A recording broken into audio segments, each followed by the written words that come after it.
Unit বা ডিভাইসের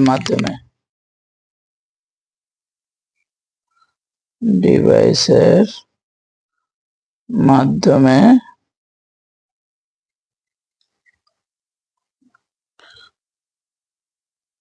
কম্পিউটারকে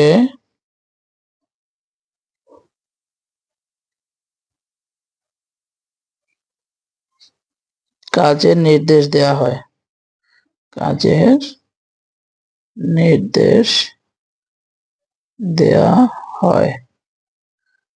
তাকে ইনপুট ইউনিট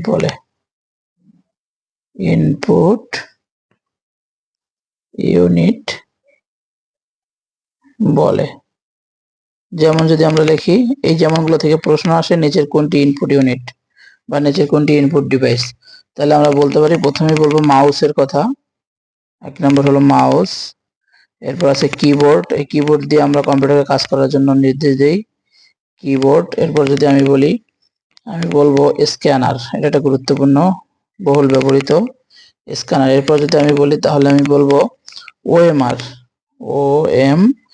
আর এরপর যদি বলবো ওসিআর। এই জিনিসগুলো কিন্তু আপনারা জানেন, কম্পিউটারে এগুলোর মাধ্যমে নির্দেশ প্রদান করা হয়।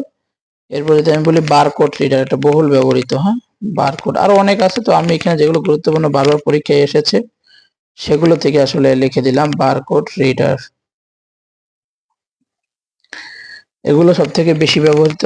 এরপর আরো অনেক আছে, ডিজিটাইজার, ডিজিটাল ক্যামেরা, লাইট পেন, এরপর ওয়েব ক্যাম, জয়স্টিক, এগুলো হলো ইনপুট ডিভাইস। এরপর আমরা আসি আউটপুট ডিভাইস।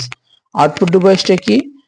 কম্পিউটারে যখন আমরা এই নির্দেশ দিলাম এবং যেসব যন্ত্রের মাধ্যমে এই প্রসেসকৃত যে ফলাফলটা আমরা নির্দেশ দেওয়ার পর এই ফলাফলটা যে সকল যন্ত্রের মাধ্যমে আমাদের কাছে উপস্থিত করা হয়, সেই যন্ত্রগুলোকে বলা হবে আউটপুট। আমি আবারও বলছি, যে ডিভাইসের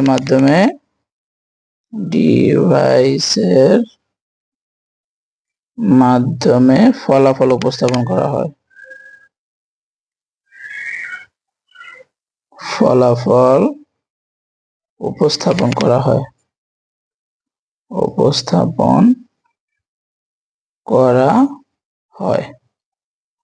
সেটা হলো গিয়া আউটপুট ডিভাইস। যদি আমরা বলি যে আউটপুট ডিভাইস বা আউটপুট ইউনিট কি, যেমন কয়েকটা লিখলে আপনাদের কাছে ক্লিয়ার হয়ে যাবে। যেমন মনিটর সব থেকে বেশি ব্যবহৃত। মনিটর কিন্তু আমাদের তথ্য প্রদান করে, আমরা মনিটর থেকে তথ্যটাকে সংগ্রহ করি।